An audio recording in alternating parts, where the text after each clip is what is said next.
Hello guys, welcome back again.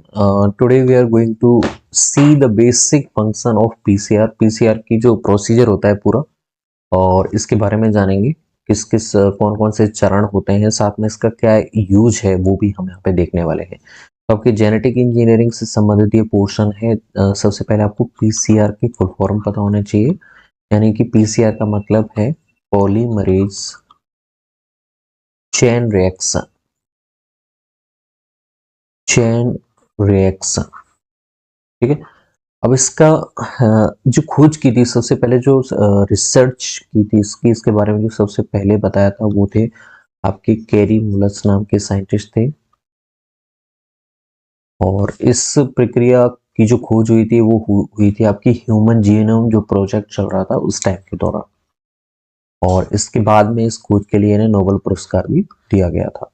Basically इसका जो use होता है, अगर हम इसके प्रयोग की बात करें तो इसका यूज होता है आपके डीएनए का जो सेगमेंट है, जो आपका रिक्वायर्ड डीएनए सेगमेंट है, उसे आप एम्पलीफाई करना चाहते हैं, उसका आवर्धन करना चाहते हैं, तो तब उसका किसका करोगे आप?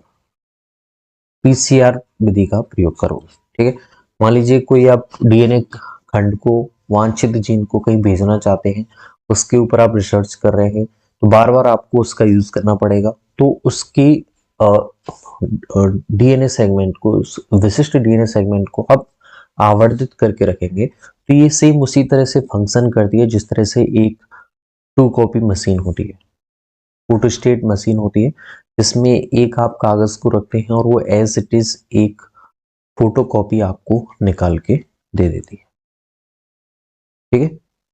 तो पीसीआर मशीन है, ऑटोमेटेड पीसीआर मशीन होती है जिसमें सारा टेम्परेचर, सारी जो प्रक्रियाओं का जो टेम्परेचर है वो सेट होता है और उसे आप स्टार्ट करते वो अपने आप सारी प्रक्रियाएं करती हैं।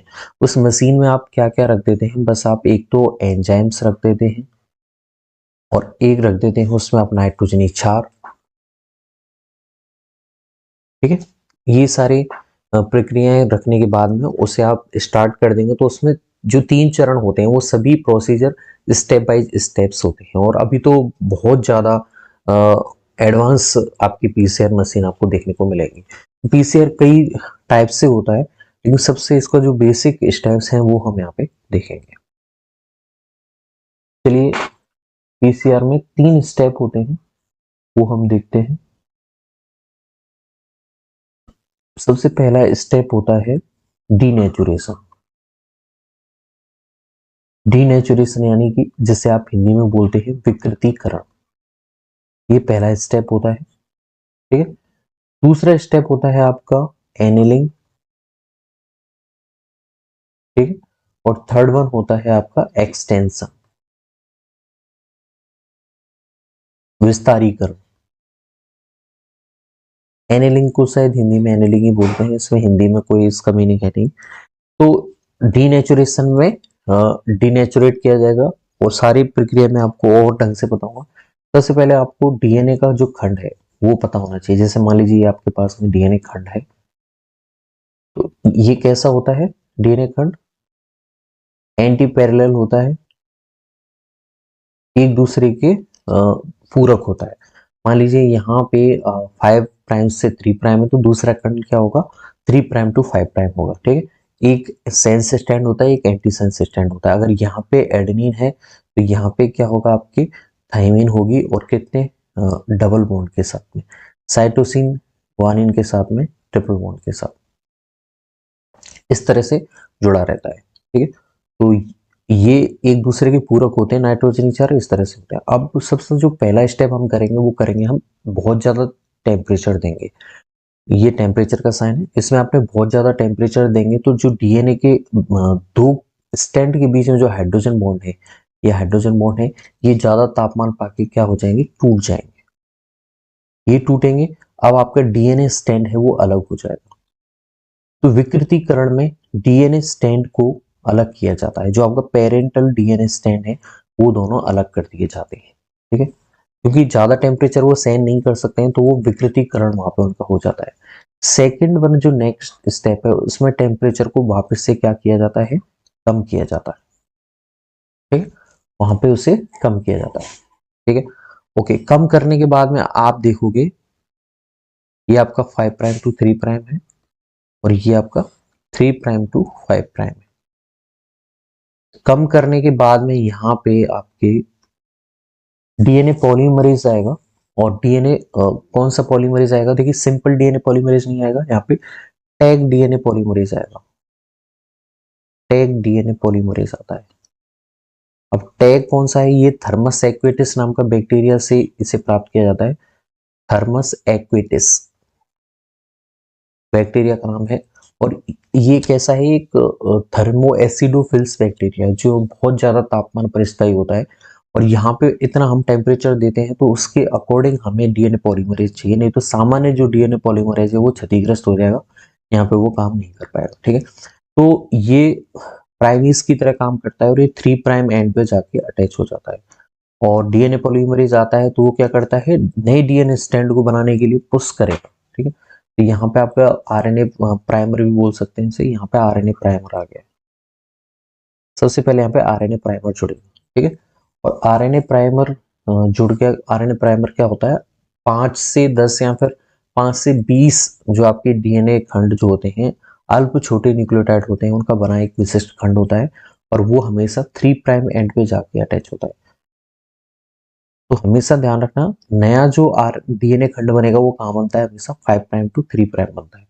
तो 5 प्राइम टू 3 प्राइम बनाने के लिए ये अब 5 प्राइम हो जाएगा और ये वाला 5 प्राइम हो जाएगा। तो 5 प्राइम टू 3 प्राइम डीएनए का स्ट्रैंड को बनाने के लिए हमेशा ध्यान रखना आरएनए प्राइमर 3 प्राइम पे ही जाके अटैच होगा। ठीक है, अब क्या होगा, जैसे मान लीजिए ये एडेनिन है, ये थाइमिन है, ये cytosine, guanine, cytosine, thymine, adenine. अब जो हमने नाइट्रोजनी बेसेस डाले थे उनका प्रयोग करते हुए यहाँ पे डीएनए पॉलीमरेज आ जाएगा और ये इसके जस्ट पूरक जो नाइट्रोजनी क्षार हैं उनका यूज करते हुए यहाँ पे नेक्स्ट डीएनए की श्रृंखला बनती चली जाएगी। तो साइटोसिन की जगह यहाँ पे ग्वानिन को ले आएगा, ग्वानिन की जगह यहाँ पे साइटोसिन ले आएगा, ये ट्रिपल बॉन्ड के साथ में, ये ट्रिपल बॉन्ड के साथ में, यहाँ फिर ग्वानिन आ जाएगा, फिर ट्रिपल बॉन्ड। अब इन दोनों स्टैंडों को जोड़ने का काम कौन करेगा, वो करेगा आपके लाइगेज। ठीक है, तो ये सेकेंड स्टेप में टेम्परेचर कम किया जाएगा, आरएनए प्राइमर आएगा। थर्ड स्टेप में क्या होता है, एक्सटेंशन होता है, विस्तारीकरण होता है। तो थर्ड ये स्टेप चल रहा है। तो आरएनए प्राइमर जैसे अटैच हो गया आपका सेकंड स्टेप खत्म हो जाएगा। फिर थर्ड में आपकी डीएनए पॉलीमरेज आएगा और वही डीएनए के स्ट्रैंड को एक्सटेंड करेगा। ठीक है, तो ये एक्सटेंड चल रहा है, ये थर्ड स्टेप चल रहा है अभी। ठीक है, ये थर्ड स्टेप चल रहा है। ठीक है, तो दो नाइट्रोजन क्षार या फिर दो न्यूक्लियोटाइडों को जोड़ने का काम, जैसे इसे इसे साइटोसिन को ग्वानिन से जोड़ने का काम कौन करेगा, अब लाइगेज। तो ये आपको ध्यान रखना है।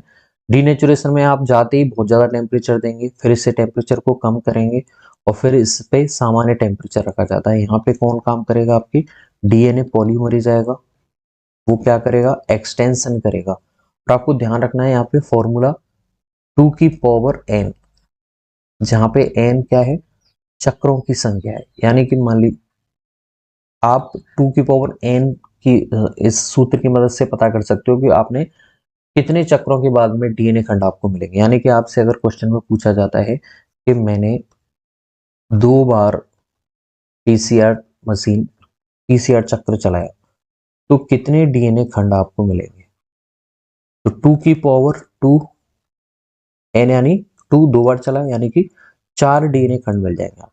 ठीक है, तो यहाँ पे मैं नेक्स्ट, अब देखिए ये हमारा 5 प्राइम टू 3 प्राइम था, यहाँ पे एक नया डीएनए का खंड बन गया 5 प्राइम टू 3 प्राइम। ये नीचे क्या था, 3 प्राइम टू 5 प्राइम था, यहां से एक नया डीएनए का खंड बन गया इस साइड से, ऐसे बना था वो। तो ये 5 प्राइम टू 3 प्राइम। तो देखिए ये कौन सा डीएनए है, ये पेरेंटल डीएनए है और ये कौन सा है, ये आपका संतति डीएनए है, ऑफ स्प्रिंग डीएनए या फिर इसे ऑफ स्प्रिंग डीएनए भी बोल सकते हैं या फिर न्यू डीएनए भी बोल सकते हैं। तो हमेशा जो नया डीएनए का खंड बनेगा उसमें से एक पेरेंटल होगा, एक नया डीएनए का खंड होगा जो हमने बनाया। तो आई होप आपको पूरा प्रोसीजर अच्छे से समझ में आ गया होगा। यहाँ पे डीएनए पॉलीमरेज नहीं लेके टैग डीएनए पॉलीमरेज लिया जाता है, क्योंकि क्योंकि यहाँ पे टेम्परेचर ज़्यादा चाहिए, इस वजह से यहाँ पे टेक डीएनए पॉलीमरेज का प्रयोग किया जाता है। I hope you will get it. If you any problem that comment down below. Thanks.